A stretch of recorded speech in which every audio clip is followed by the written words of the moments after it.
Ассаламу алейкум, құрметті көрермен. Қазір Ретро Гараж байланысты. Әдеттегідей біз эксперимент жасаудан шаршамаймыз.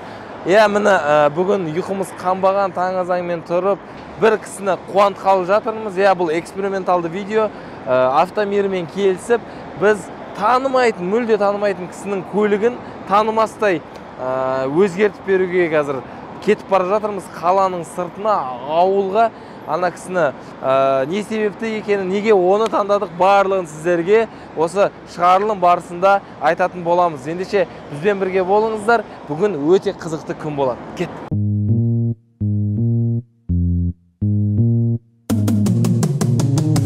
Біз дәл қазіргі сәтте сол жақсылық жасайын деп жатқан кісінің ауылына бара жатырмыз. Ол Алматының шетінен шығып кеткеннен кейін 30 километр жерде екен. Қазір сол жаққа барып, машинаның жалпы күйін қандай жағдайда екен көретін боламыз. Сіздер де жалпы осы жоба ұнап жатса, кейін Автомирдің YouTube-нан көретін боласыздар, және сол жаққа өздеріңіздің көліктеріңізді осындай қызықты историясымен бір көліктер болса, немесе көліктің өзі жалпы қызықты көлік болса, шаң басып, қиын жағдайға түскен көліктерді жібере аласыздар WhatsApp-қа. Соның ішінен мүмкін сіздікі де біздің жобаға ілініп қалады. Мүмкін біз сіздердің көліктеріңізді барып түсіріп қаламыз. Сол себепті аталарыңыз болса, туыстарыңыз болса, олардың мықты көліктері гаражда қиын жағдайда болса, сіздер бізге жаңа өмір сыйлауға жіберсеңіздер болады. Қайрал таң ағайын оятты мені фажыр. Әлназыр төсекте емес дүниенің қамында жүр. Кемі жеті шақырамыз айқыл теу балтырамын. DDBPM-інен аттырдым жаңа таң нұрын. Алматы кептелесінде оқиды назар рэп. Қалалықтар түсінде шегеді қасырет. Конечный точкамызға жақындап қалдық. Бірақ бізге бір қызықты сообщение жазып отыр. Негізі бұл сюрприз сияқты ғой. Біз негізі көлік иесіне, жалпы біздің бүгінгі бас кейіпкерімізге айтпау керек. Біз сол себепті подыграть етіп, ойнап беріп, бізге көлікті шығарып, қалаға апарып беретін досы, көршісі, сол біздің бас кейіпкердің.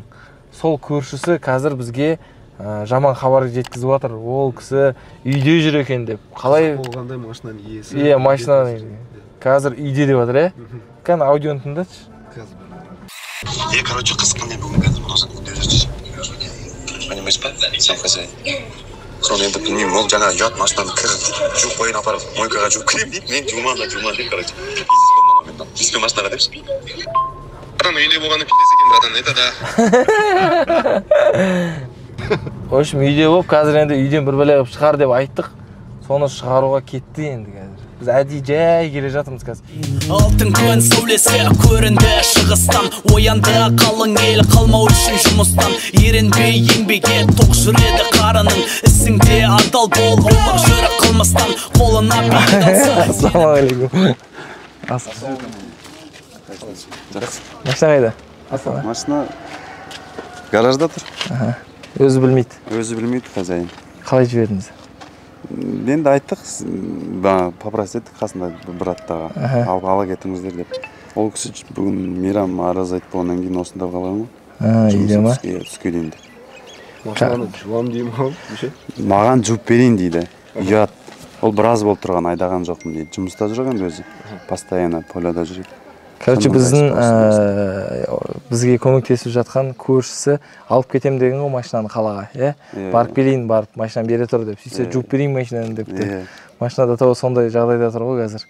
Дай көрейік ендеше машинаны. Не дейсің бар? айта алмаймын. Қанша уақыт бойы тұрған мына жақта? Керемет, керемет шығарды. Мәсән. Біраз жұмыс күтіп тұрға да? Мәсән. Май баклажка. Дверные карталары. Атын бәрін. Отклеенный емес. Сынбаған, несемеген, жыртылмаған. Жатам, мәге?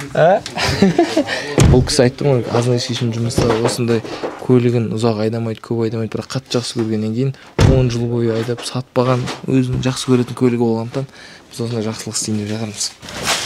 шаңын айдамайын ғой, ё-май. Үстімді біраз қағу керек болды. Бісміллә деп 5 жылдан кейін бірінші рет оталайын деп тұр. Механика еще. Ал, бісміллә. Ох, зажигание қосылды. Что-то есть, так қойсын ба? О, дауыс. О, сразу отал, с полпинка, по идее. Дауыс хат шықты да, брат.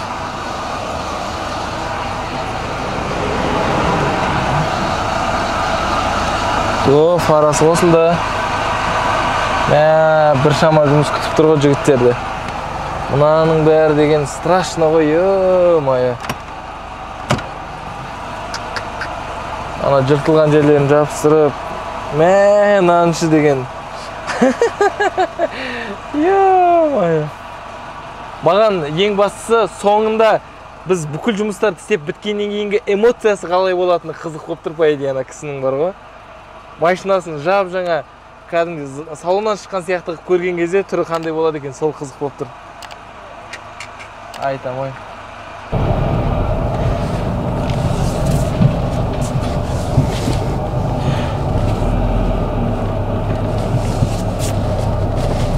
Таңертеңнен кешке дейін мен жұмыс істеймін, табу керек дейін жасап тұрса сенбейін. Таңертеңнен кешке дейін мен жұмыс істеймін, табу керек дейін жасап тұрса сенбейін. Таңертеңнен кешке дейін табу керек дейін, жағдай өте қиын жасамаса мен. Ештеңені ойлама, тек бір Құдайға сыйын, кетпесін достарының арасында сыйын. Отырма тек аспанға қолын жайып босқа, сенім жоқ қазіргі замандағы досқа. Сөйле десең сөйлейін, мен онда тағы, әркімнің әр жерден жанаты бағы, табылмайды жалпы адамның бауы. Мұна полик сол 5 жыл бойы алынбаған сияқты мұна жақтан. Ё-май. Нашаңыз қараңдар. Мұнаны полиоға салмаған ғой точно да? Ол дейсіп 5 жыл тұрған да? Ема. Ойлаңыздаршы, полиоға салып, андай неге салмаған кәдімгі жаман құмдарға ше. Бұл өзі тұрып осындай болған ғой. Бірнеше жыл дейді.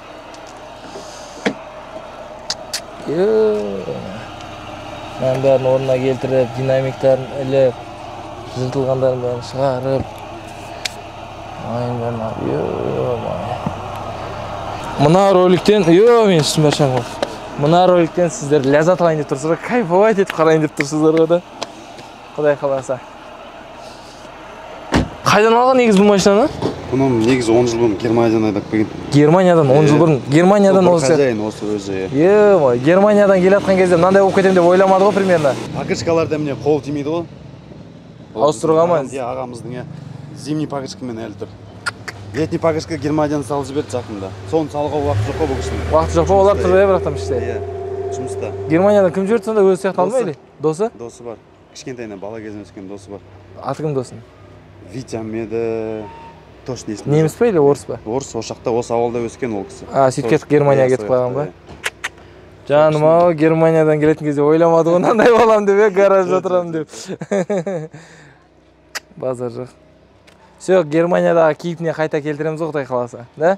Алға қарай бас-бас, халін асыр ас-бас, Алматы аудандағы бір-біріне шамдас, қайдағы пышақтас, жігітке жатпас, ақыл айтқыш көп бүгін қалай кені рас. Алға қарай бас-бас, халін асыр ас-бас, Алматы аудандағы бір-біріне шамдас, қайдағы пышақтас, жігітке жатпас, ақыл айтқыш көп бүгін қалай кені рас. Көкжиек лабиринт, Рахман, водник мир бога нашел, квартал, Микнес, город, аэрофлот, МУК, нефтебаза, шестой городок, Салем, Первомайка, Ахула, Хайгерам, Атырау, Каменка.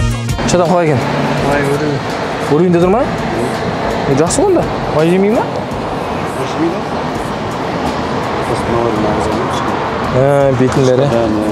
Клапаны крышкадан. Пока что бәрі нормально, қалаға қарай бара жатырмыз. Майын тексеріп қойдық, антифризін тексеріп қойдық. Кеттік дальше.